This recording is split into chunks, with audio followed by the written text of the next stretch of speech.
I merely ponder, who am I, as I float by this confusion of the stars and galaxies, experiencing the total nothingness of the space-time continuum. To make it a little bit shorter, I'd like to share an excerpt from my poem. I am a poet that cannot write nor recite, a songwriter who forgets his lines, the musician with the unfinished symphony in their head.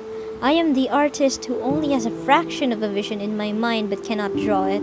I am a creator who cannot create. My main profession is music. As I play my instruments, I find comfort in the air's trilling vibrations. I used to own a bandurria. I've been playing bandurria for over 10 years, and it's kind of like an extension of who I am. Well, it once did. I've had time throughout the pandemic to think back on my musical career's earlier years. Every time I played my bandurria, I would become incredibly worried. I understood that using it for more than an hour would cause me to experience panic episodes. It has such a strong connection to something or someone who has traumatized me. Moreover, the fact that I still had to play bandurria at the time didn't help.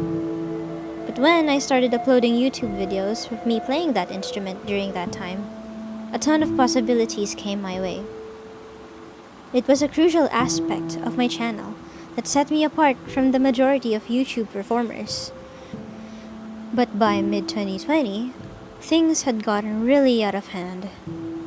I was having frequent panic attacks, and my fears were taking over. I couldn't bear to touch my bandurria, and over the course of the following year, it only became worse. I knew I needed to start saving money as soon as I got a job in order to acquire a new instrument, an octavina. I was interested in experimenting with the various musical genres that I could use its distinctive sound in. I'm doing some introspection about it. After months of not utilizing my bandurria at home, I made the decision to temporarily hand it over to my college's music organization. It's better that I give it to other, more deserving musicians than to let it sit in my own care and stay inactive. I write as well. I never imagined that after feeling uninspired during the pandemic, I would feel impelled to write once more. I currently publish fiction books online. On the other hand, one of my pastimes that I only do for enjoyment is drawing. I never imagined I could draw. I suppose all I had to do was switch to digital art.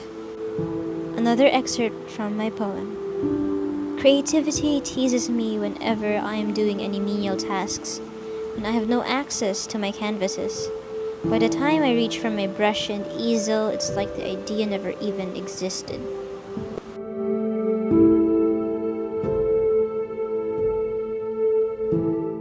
You give to others what you need, as the saying goes. I believe that since I began listening to myself and discovering what my body and soul requires, I've discovered that I've always been the caring person because I crave care, that I wanted to be taken care of. I've always been that kind of person that cares about others, especially the individuals I truly love.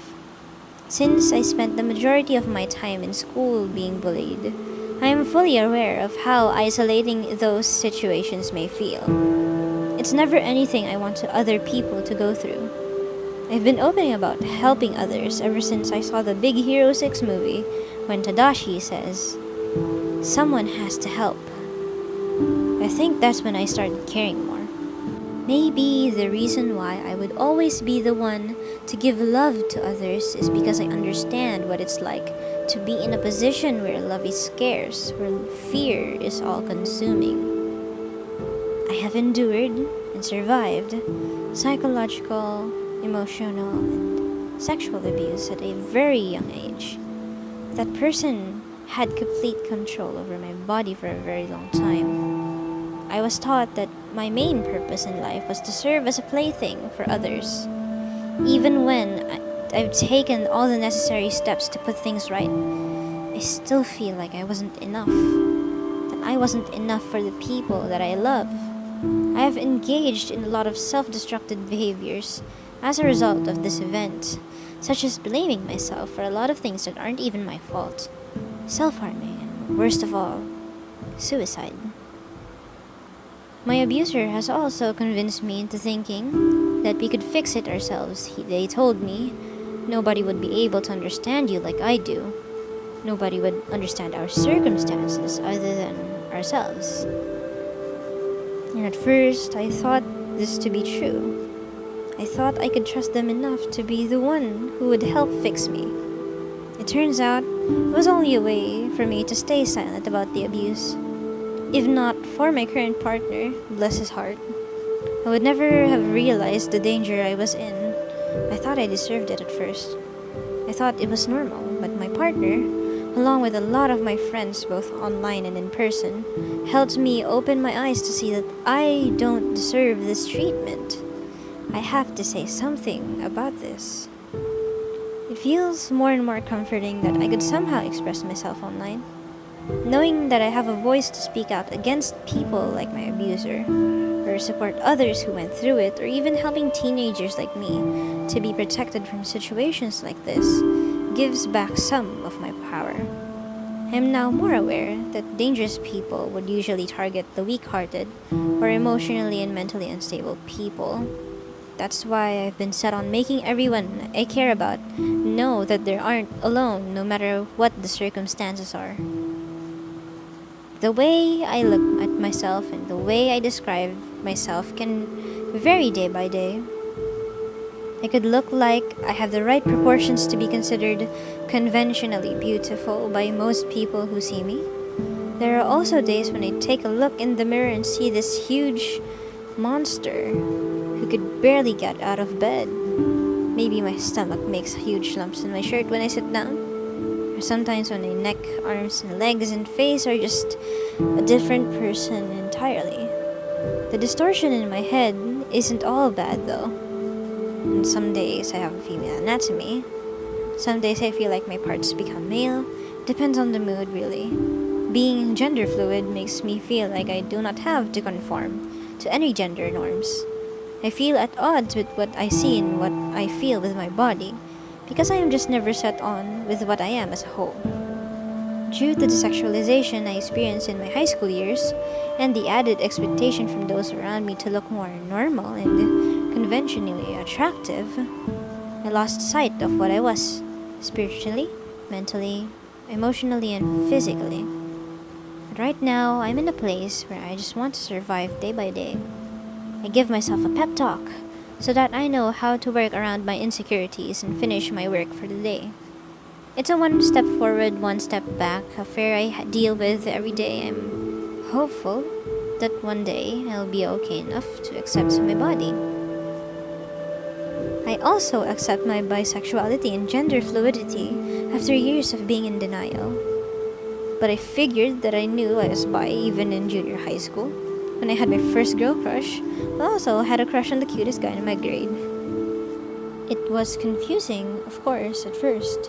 Internal homophobia and other people around me being homophobic made me feel like liking girls too was a bad thing, and that I needed to change that.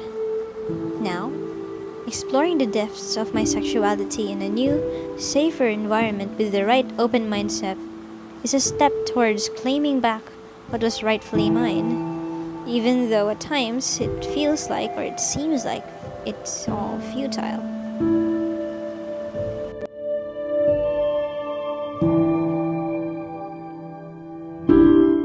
I like to think of myself as an ambivert since I feel like I can handle social situations well, but will soon become exhausted later. I enjoy being outside, hanging out with friends, and visiting new places, but I also enjoy making instant ramen for myself and binge watching YouTube videos all day. I want to be surrounded by the people I love and care about, but I also want a private space where I can be honest with myself and who I really am, free from the scrutiny of others. I just think my true self and persona are not too far from each other. My persona is a much more polished version of myself, where I try to put a happy or optimistic front for others. I know that a lot of people look up to me and expect me to be that positive light that they need in their lives. But even with all the precautions I take to ensure that image of me isn't see-through, there are certain cracks around my mask that show my true self every once in a while. My inner self, or my true self, is a lot darker. Still, I can be that happy person others need to see. It's just that when I have my persona mask off, I can freely be whatever I want. It's messy, it's chaotic, it's dark, it's sometimes dangerous in here, but I like it in here. It's my reality. Another excerpt from my poem. I could only reach so far into the deep abyss of memory loss before I plunge into the sea of anxiety. Did I forget something? What was I supposed to do again? The fragile tube of flesh and tissue goes up as I struggle to keep air in my lungs, trembling, aching fingers break pencil and tear paper into shreds. The wind is rising. You must try to live on. I have gone through a lot of difficult experiences in my life and so far managed to survive them all, most often by myself. I would do it without hesitation if there was anything I could do to prevent anyone from feeling as lonely as I do. I can now inspire people because I know that my suffering and anguish can be put into good use. I dream of a day where I don't have to deal with these demons anymore. I dream of a day where I can confidently walk up to a mirror and say, I am beautiful. And I know that day will come. And it's just so hard to get there. But we will get there. And by then, maybe everything will be alright. Healing from trauma and dealing with the consequences of it, or the aftermath of it, is so time consuming, it's so draining, and it requires so much willpower to get through it. But now, the only difference is that I'm not alone anymore. I recognize my friends, I recognize my family, my cats and my lovely little cats, my support animals.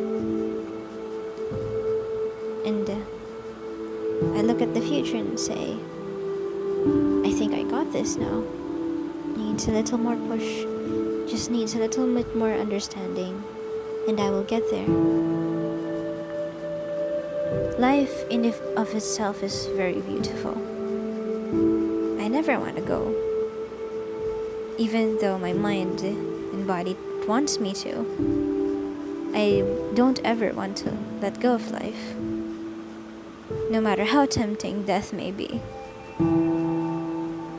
I want to see the garden that I planted seeds in to grow into beautiful flowers of who I am. I want others to see that there is a way out of life, no matter how hard it may be. I don't want my friends to lose another one. I don't want my friends to lose me again. I want them to know that it's okay. Even if life doesn't treat you as kindly, it's gonna be okay. And that there's a light at the end of the tunnel.